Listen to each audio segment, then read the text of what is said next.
Alors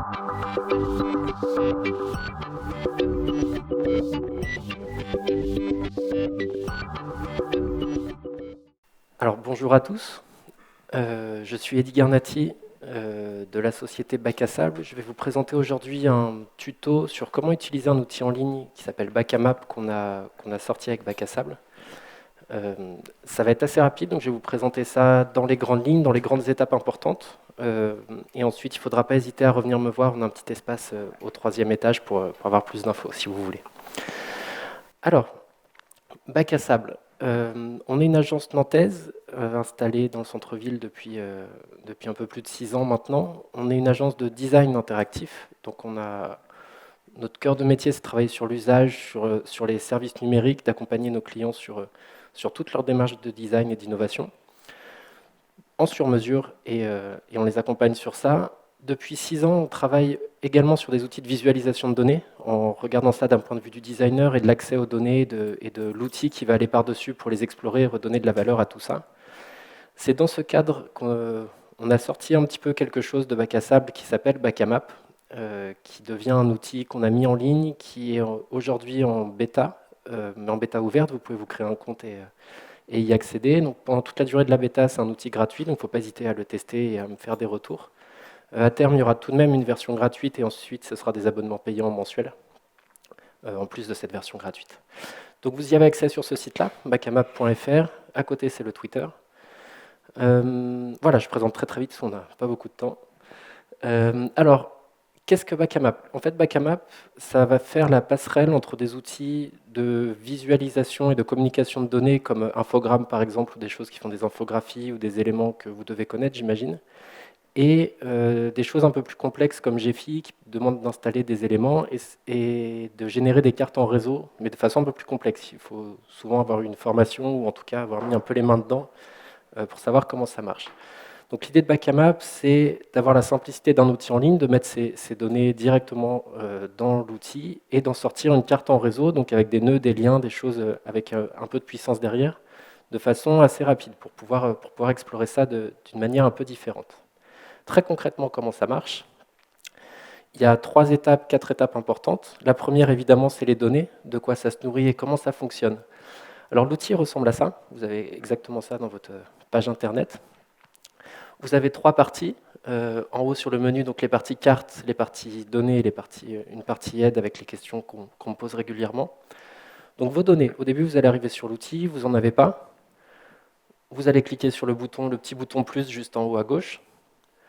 Vous arrivez sur cet élément. Donc là, aujourd'hui, on lit du fichier Excel, du fichier CSV, bientôt du fichier GUXF directement. L'idée, c'est de se connecter ensuite à des API directement comme Drive ou peut-être d'autres choses, même d'autres outils qui vont faire de l'analyse, de la structuration un peu sémantique ou ce genre de choses pour récupérer directement des flux et pouvoir les cartographier.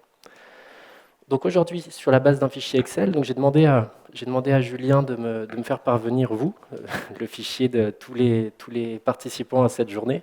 Donc vous voyez, c'est un fichier Excel classique avec les noms, les prénoms, les professions, vous avez les villes, les organisations avec desquelles vous venez. Donc c'est de ce type de fichier que va se nourrir l'outil, des choses assez organisées, structurées, pas numériques. On ne va pas avoir de choses sur la quantité d'employés, sur le chiffre d'affaires. Tout ça, ce n'est pas l'objet de l'outil. L'outil va se nourrir plutôt de mots, de tags, d'éléments qu'il va pouvoir mettre en forme les uns avec les autres.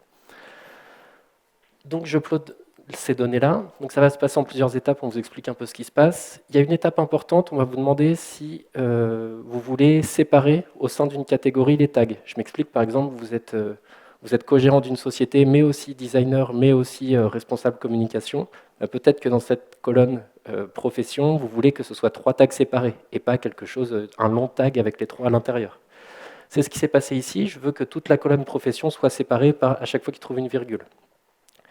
Donc je continue, il termine le process, et ensuite il revient sur la page data avec la ligne de vos données qui est apparue. Donc vous avez 6 catégories, 1100 tags, 294 records, c'est 294 lignes qu'il a trouvées dans le tableau.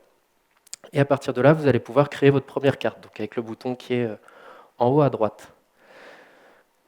À la création de la carte, vous allez arriver sur une page comme ça. Donc vous allez pouvoir, dans la première étape, renseigner un titre, des mots-clés, des choses très génériques sur votre carte, une description, ajouter une image. Et là où ça va devenir intéressant, donc vous avez votre fichier de données qui est dans le petit menu déroulant ici. Si vous avez plusieurs jeux de données, vous allez pouvoir le changer pour avoir les catégories qui arrivent. Et vous dites, alors là, c'est pas très lisible, mais je veux cartographier les noms, prénoms des personnes en fonction de leur profession.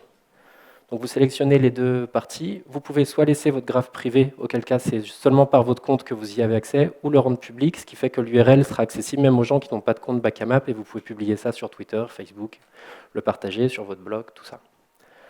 Donc je sauvegarde. Une fois sauvegardée, ma carte apparaît dans la partie Maps, dont je parlais tout à l'heure. Vous avez deux parties sur ces maps, soit vos cartes à vous, soit les cartes publiques. Vous allez avoir accès à tout ce que les gens ont rendu public aussi. Donc il y en a quelques-unes aujourd'hui. Donc là, vous retrouvez votre carte, et si vous cliquez dessus, visualisez une carte, l'écran ressemble à ça. Donc là, on est dans le cas où j'ai choisi de cartographier les noms, prénoms des personnes en fonction de leur profession. Donc on va retrouver ici des grosses bulles. Tout ce qui est en violet, c'est les professions. En rose, vous avez le nom des personnes. Donc vous avez ici tout ce qui est journaliste, chargé de communication. Donc vous voyez, c'est un peu le cœur de la chose. Ici, on est sur... Alors, j'arrive pas bien à lire, mais ça a l'air d'être des étudiantes qui sont ici, des responsables communication. Donc voilà, ça vous permet d'explorer votre fichier Excel de façon un peu différente. Si on revient sur ce que je lui ai donné à manger, voilà, si on vous demande ici d'avoir une vision claire de quelle profession est représentée par quelle personne, pourquoi, comment, ça va vous demander un petit peu de tri, alors que rapidement, sur une carte comme ça, une fois que c'est un peu délicat en premier abord, mais une fois que vous savez les lire, ça donne un peu plus d'informations et ça vous permet d'avoir une navigation un peu différente qui vous donne un autre point de vue. Vous pouvez modifier vos cartes ou en créer d'autres. Sur un même jeu de données, vous pouvez créer 10, 15, 20 cartes avec des catégories différentes qui vous permettent de voir des choses différentes. Là, par exemple, je reviens sur ma partie carte, je la modifie. Donc j'avais ces deux colonnes de sélectionner, je rajoute les professions et les organisations. Donc ça va complexifier un petit peu ma lecture puisque je vais avoir une personne qui va être liée à une organisation, à une profession, à une ville. Les villes vont se lier aux organisations, etc., etc. Donc ça va vous donner des choses comme ça. Vous avez ici vos 4 catégories, donc représentées par les couleurs. Vous avez donc le gros point, c'est Nantes. Nantes est très liée aux journalistes, est liée aux chargés de communication, mais aussi les chargés de communication journalistes sont liés à d'autres villes. Donc tous ces liens vont créer une sorte de carte où l'attraction va vouloir dire quelque chose et la position également. Vous allez voir des petits éléments partir en périphérie qui sont peut-être un peu anecdotiques, mais qui peuvent être importants, ou des gros points être très centrales. Et vous allez pouvoir les sélectionner. Là, par exemple, sur cette grosse carte, je clique sur Nantes journaliste. Donc les tags vont commencer à se sélectionner, la carte va se filtrer. Vous allez voir à l'écran que ce qui est en lien avec Nantes et journaliste. Vous allez avoir un petit peu d'informations sur comment c'est réparti dans votre carte. Et ça va vous permettre de naviguer dans tout ça un peu plus... d'avoir une vision un peu différente. Alors, ça va parler évidemment sur vos données à vous. Ce que je vous montre, c'est très anecdotique. Sur les données, c'est un tableau de membres de ce qui se passe aujourd'hui. L'idée, c'est de le nourrir de n'importe quoi. On a pu faire des tests sur beaucoup de choses, sur des marchés publics, sur des brevets. Ça devient intéressant de voir ces petits clusters apparaître, des choses comme ça. Je peux peut-être vous montrer quelques exemples plutôt. Je ne sais pas si j'ai encore un petit peu de temps. Si, très bien. Un tout petit peu à la fin, oui. Donc vous voyez, là, je suis sur l'outil en ligne. Donc c'est exactement ce que je vous présentais. Sur ma partie, j'ai beaucoup de cartes. J'ai aussi beaucoup de données. Mais vous pouvez en mettre un bon paquet. Si je reviens sur les cartes, donc là, on retrouve les cartes des participants que je montrais. On a pu faire des choses très différentes sur les réparateurs de vélos à Nantes, sur les bureaux de la NASA. On a beaucoup de choses. Des cartes, par exemple, sur les partenaires start-up de la SNCF. Donc ça va montrer où ils sont présents. Donc on voit Paris, Toulouse. On voit des petits îlots se construire autour. C'est des éléments qui n'ont... Toutes ces startups-là, Citymapper, Transit, sont dans des villes qui n'ont aucun lien avec le reste de l'écosystème de la SNCF et sont dans des thématiques open data et information voyageurs qui sont liées à rien d'autre. Donc ça permet d'explorer les fichiers de manière un peu différente. On a pu reprendre... Là, on est sur des partenaires SNCF. On a pu faire des cartes sur tous les produits Apple depuis leur création, par exemple.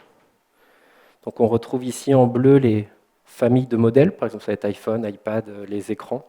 En rose, ça va être les produits en eux-mêmes. En marron, ça va être les années. On va peut-être mieux voir en noir, voilà. Du coup, c'est assez rigolo de voir que tout ce qui relie les vieilles années d'Apple, 84, 87, 86, c'est seulement les écrans. Si on enlève ce gros point écran, vous avez votre carte qui va devenir une sorte de timeline puisque rien ne relie les années entre elles. Et on voit un gros agglomérat à partir des années 2000 Il ne se passe pas grand-chose entre 2004 et 2006. Par contre, à partir de là, on retrouve tout ce qui est MacBook, les MacBook Pro, les iPhones, etc., etc. Et donc en filtrant, on va pouvoir, par exemple, ce que je veux voir, c'est les MacBook Pro de 2010. Il n'y en a eu que un, ou c'est les MacBook Pro de 2013. Là, j'ai 2 versions, donc ça permet comme ça de naviguer. Donc tout ça, c'est sur une base de fichiers Excel, toujours, c'était vraiment une liste de produits Apple, et ça permet d'en avoir une vision un petit peu différente, très rapidement, et comme je vous disais, de le partager. Donc si votre carte est publique, vous pouvez avoir le lien ici, ou vous pouvez la partager sur Twitter directement. À terme, vous pourrez avoir une version, un peu comme YouTube, pour avoir une version embed de la carte et la mettre sur vos blogs dans les prochaines versions. On me dit qu'il me reste 1 minute, donc si vous avez des questions, c'est maintenant. Oui. Oui, non, en fait, j'avais une question par rapport aux usages donc de Backmap à destination des scolaires, éducatifs, etc. Parce que là, par exemple, moi, je vois, c'est en anglais. Et du coup, ça exclut directement l'usage avec les élèves que je peux avoir qui ne parlent pas forcément anglais, en fait. Alors j'ai ce cas-là, on veut faire une version française aussi. On a d'abord fait la version anglaise. C'est dans les tuyaux très proches là, de tout traduire en français, mais on veut le faire proprement et ça prend du temps. Il y a d'autres fonctionnalités qu'on veut sortir aussi avant, mais oui, ça va arriver très vite en français. Bonjour. Bonjour. Quel est le modèle pour l'utilisateur d'utilisation? Et je voulais savoir aussi combien de lignes de données, est-ce que c'est limité en lignes de données, en volume de données que peut absorber Alors le modèle pour l'utilisateur, l'application? Est-ce que c'est un modèle payant, freemium? oui, Est-ce ce qu'on que est je disais limité au en nombre de début, cartes? Pardon, c'est un modèle. Alors il y aura une version gratuite, c'est la seule limite va être sur ce qui va induire le modèle, c'est la quantité de données, donc la quantité de tags qu'on va processer soit dans les sources, soit dans les cartes. C'est ce qui va donner le prix de votre abonnement. Il y aura 3 abonnements différents. Un gratuit qui sera limité en tag, en source. Il y aura une seule source et des cartes. Et 2 payants avec des fonctionnalités plus importantes et beaucoup plus de données. Aujourd'hui, on n'est pas limité en volume. La seule limite qu'on a, c'est plus les limites du navigateur et d'affichage. Au bout d'un moment, passer 1000 tags, 2000 tags, il commence à y avoir des ralentissements sur certaines machines. Qu'on essaye de pallier le plus possible, mais de toute façon, passer ces limites, même pour vous, ça va devenir compliqué de lire les cartes. Donc les limites aujourd'hui ne sont pas techniques et de process et de quantité de données, c'est vraiment plus de l'affichage qui nous bride un petit peu, mais ça devrait s'améliorer grandement dans les mois à venir. Et oui, j'avais une autre question, c'était vis-à-vis du print. Est-ce qu'il y a la possibilité de faire un export pour imprimer sur du document Exactement, il y a visuel? 2 options d'export. En fait, quand vous filtrez votre carte et que vous avez une carte un petit peu réduite de ce que vous voulez voir, vous pouvez réexporter ça en Excel pour pouvoir, par exemple, vous faites une campagne de mail sur les personnes qui travaillent dans tel secteur, sur telle région, vous refaites un export Excel, vous mettez ça dans un Mailchimp. Et il y a un export PNG. Dans les versions plus importantes, il y aura un export SVG directement pour avoir la version Illustrator propre, groupée.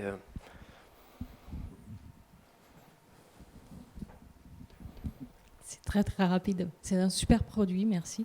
Merci beaucoup. Je voulais juste savoir si la version intégrée sera responsive. Oui, complètement, oui. En fait, le site l'est déjà. Bon, pour l'instant, c'est un responsive masqué, c'est que sur téléphone, la carte n'apparaît pas. J'ai que les statistiques, les catégories et les 2 petits camemberts que vous avez vus qui suffisent à se donner une idée de la carte. Mais oui, sur la version qu'on va mettre, ça va s'adapter. On n'aura pour le coup pas les côtés, on n'aura pas les statistiques. On aura seulement la carte en réseau et ensuite, pour avoir plus d'informations, il faudra quand même passer sur la version.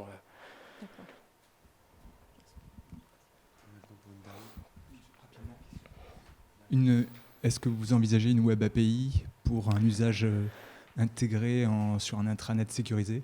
Alors, on y a pensé, oui. Et une API dans les 2 sens, en fait. On veut se connecter à des API, donc avoir une API de lecture de données. Et une API de sortie également, oui, c'est dans les tuyaux. En tout cas, tout est basé sur une API aujourd'hui, qu'on enrichit de toute façon. C'est un modèle, c'est une API REST assez classique. On a construit ça d'abord, donc c'est prévu, oui, d'avoir des sorties pour d'autres outils. Merci beaucoup. Merci à vous.